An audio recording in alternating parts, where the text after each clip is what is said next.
5 worst pieces of nutrition advice that people actually believe. Bad nutrition advice is dangerous. It has led an out of control obesity problem and high disease rates.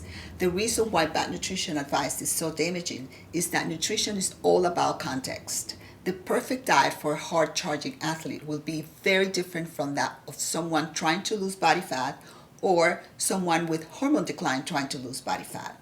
Bad advice number 1. Eat simple carbs before you work out for quick energy.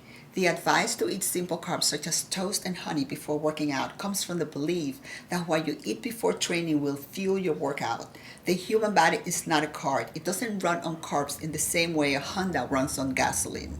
Rather, the energy that powers your workout comes primarily from glycogen, which is the form of carbs that is stored in your muscles and liver. It takes a few hours for the body to digest carbs and synthesize muscle glycogen. So whatever you ate in the few hours pre-workout, it doesn't count. So what's the best solution? Avoid doing harm by reducing fat burning by raising insulin, provide amino acids for protein synthesis, and keep you from being hungry or having very low blood sugar. Some combination of protein and low-carb vegetables and healthy fat is indicated. Just be sure to allow enough time to digest. Bad advice number 2. Avoid salt like the plague. The belief that salt is bad for health is one widespread belief about nutrition. It's true that a high salt intake is a problem if you have very high insulin levels, but you need sodium for heart function and hydration. Bad advice number 3. Eat as few calories as possible to lose fat. For anyone who doesn't have a basic grasp of nutrition, it is understandable to think that eating as fewer calories is best for fat loss. It is true that fat loss requires us to create an energy deficit. The thing is that how you create that energy deficit makes a big difference. First of all, when most people cut calories as low as possible, they end up in the 1,000 to 1,200 calories a day range. Fairly quickly, the body will downregulate your metabolism in order to preserve your fuels, and you will burn fewer calories daily.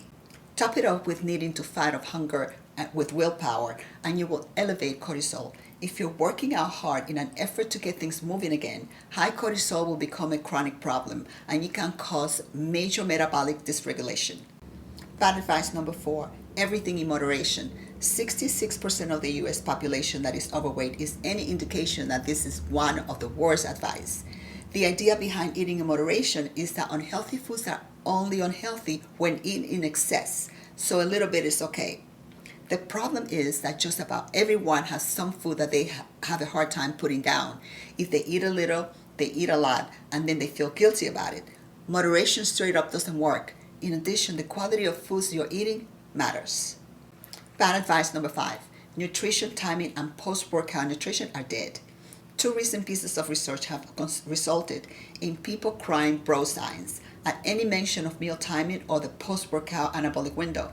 Unfortunately, the advice that's being shared by these uninformed debunkers is overly simplistic and ends up doing more harm than good. A 2013 review on nutrition timing found that a post-workout window of opportunity for workout nutrition does exist, but its importance depends on a variety of factors, including training status, trained or untrained, age, volume and intensity of training, workout mode, aerobic versus anaerobic, and training fasted or fed, among other things. Therefore, there is no universal answer, but post-workout nutrition is definitely not obsolete. If you want to learn more, DM me the word Forever Fit.